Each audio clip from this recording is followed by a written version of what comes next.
Shalom, puji Tuhan Bapak Ibu Saudara yang dikasihi Tuhan. Renungan firman Tuhan pagi ini berjudul Aku Ada Karena Kasih Karunia. Bapak Ibu Saudara yang dikasihi Tuhan, kita akan belajar dari kehidupan Rasul Paulus. Kita akan baca dari 1 Korintus pasal yang ke-15 ayat yang ke-9 dan yang ke-10. Karena aku adalah yang paling hina dari semua rasul, sebab aku telah menganiaya jemaat Allah. Tetapi karena kasih karunia Allah, aku adalah sebagaimana aku ada sekarang, dan kasih karunia yang dianugerahkannya kepadaku tidaklah sia-sia. Sebaliknya aku telah bekerja lebih keras daripada mereka semua, tetapi bukannya aku, melainkan kasih karunia Allah yang menyertai aku. Bapak Ibu Saudara yang dikasihi Tuhan, Rasul Paulus menyadari betul bahwa kehidupannya ketika dia bisa menuliskan surat kepada jemaat Korintus, kehidupannya setelah dia mengalami perjumpaan dengan Kristus itu semata-mata karena kasih karunia. Karena sebelumnya Rasul Paulus dikatakan, aku ini paling hina dari semua rasul sebab dia sudah menganiaya jemaat Allah. Bagaimana Rasul Paulus ini kehidupannya sebelum percaya kepada Kristus, bahwa dia adalah seorang penganiaya. Di Galatia 1 ayat yang ke-13 dikatakan, sebab karena kamu telah mendengar tentang hidupku dahulu dalam agama Yahudi, tanpa batas aku menganiaya jemaat Allah dan berusaha membinasakannya. Bagaimana kehidupan yang dahulu, sekalipun ada hal-hal yang bisa dibanggakan atau hal-hal yang baik dari kehidupan Rasul Paulus. Di dalam Filipi 3 ayat yang keempat dia menuliskan, sekalipun ada alasan untuk menaruh percaya pada hal-hal lahiriah, jika ada orang yang menyangka dapat menaruh percaya pada hal-hal lahiriah, aku lebih lahir disunat pada hari ke-8 dari bangsa Israel, dari suku Benyamin, orang Ibrani asli. Tentang pendirian terhadap hukum Taurat, aku orang Farisi. Tentang kegiatan aku penganiaya jemaat, tentang kebenaran dalam mentaati hukum Taurat, aku tidak bercacat.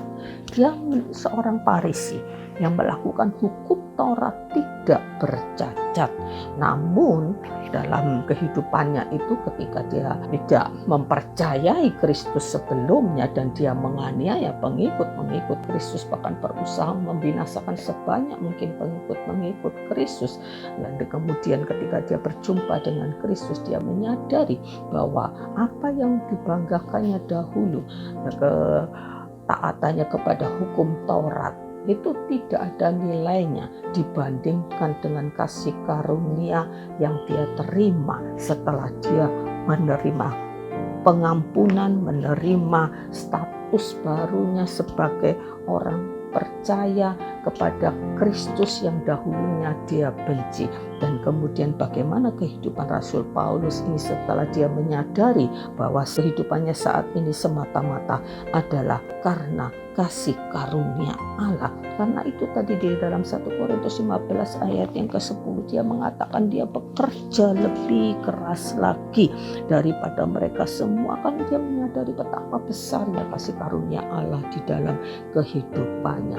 Bapak Ibu Saudara yang dikasihi Tuhan, mari kita juga berteladan kepada Rasul Paulus, bahwa kehidupan kita sebelum kita percaya kepada Kristus, kita adalah orang-orang berdosa yang kita harusnya dibinasakan karena dosa, karena upah dosa itu adalah maut. Seharusnya kita tidak mendapatkan kehidupan yang kekal, kita tidak bisa menjadi warga kerajaan Allah, tetapi semata-mata karena kasih karunia Allah yang begitu besar dalam kehidupan kita. Dia memilih kita dan menjadikan kita anak-anak Allah, mengubah kehidupan kita, mengubah status kita dari orang berdosa menjadi orang benar, dari hamba dosa menjadi anak-anak Allah. Dan kalau kita sekarang ini boleh percaya kepada Tuhan semata-mata karena kasih karunia Allah, karena itu mari kita sadari bahwa kita kita ada sekarang karena kasih karunia Allah. Kasih karunia Allah bukan hanya menyelamatkan kita, menebus kehidupan kita dari dosa, tapi Dia terus memelihara orang-orang yang sudah ditebusnya ini, orang-orang yang sudah dijadikan anak ini. Dia pelihara, Dia jagai, Dia sertai senantiasa, Dia berkati, Dia memenuhi segala kebutuhan kita, Dia menolong kita di dalam segala hal.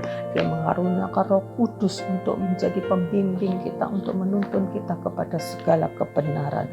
Dia menyediakan apa yang menjadi kebutuhan, makan, minum, pakai. Tuhan menyediakan. Dia menjadikan kita sebagai anak-anak yang dikasihinya. Karena itu Bapak, Ibu, Saudara yang dikasihi Tuhan, mari kita menghargai kasih karunia Tuhan ini dengan kita hidup sesuai dengan kehendaknya, melakukan apa yang berkenan kepadanya.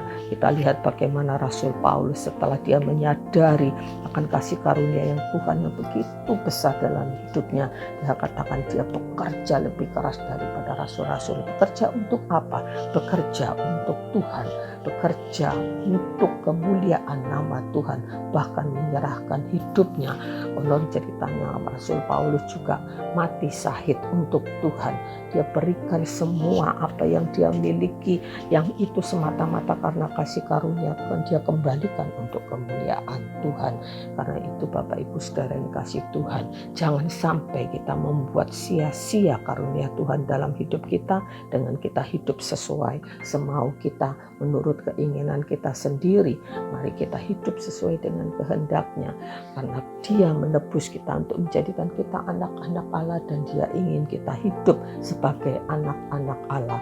Kita dijadikan warga kerajaan Allah, Dia ingin kita hidup sebagai warga kerajaan Allah.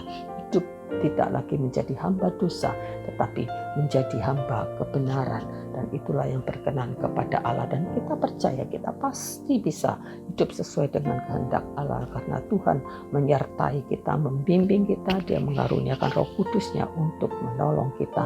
Dan percayalah, kita akan menjadi orang-orang yang akan hidup seperti yang Tuhan mau, karena ini adalah kehendaknya, dan Tuhan memberikan kasih karunia yang berlimpah-limpah dalam kehidupan kita. Amin. Puji Tuhan. Mari kita berdoa. Terima kasih Tuhan untuk kasih karunia-Mu yang sangat besar dalam hidup kami. Engkau menyelamatkan kami, Engkau menebus kami dengan harga yang sangat mahal, dan menjadikan kami anak-anak-Mu. Tolong kami Tuhan untuk tidak menyia-nyiakan kasih karunia-Mu, untuk kami tidak menganggap sepele pengorbanan-Mu, tapi kami mau menghargai kasih karunia Tuhan dengan kami memperlakukan hidup kami sesuai dengan kehendak Tuhan. Hidup menjadi anak-anak Allah, hidup sebagai warga kerajaan Allah sebagaimana yang Tuhan mau. Terima kasih Tuhan, terima kasih Roh Kudus yang sudah menjadi pembimbing dan penolong dalam hidup kami. Terpujilah nama-Mu, kami mengucap syukur dalam nama Yesus kami berdoa. Amin. Puji Tuhan, Tuhan memberkati.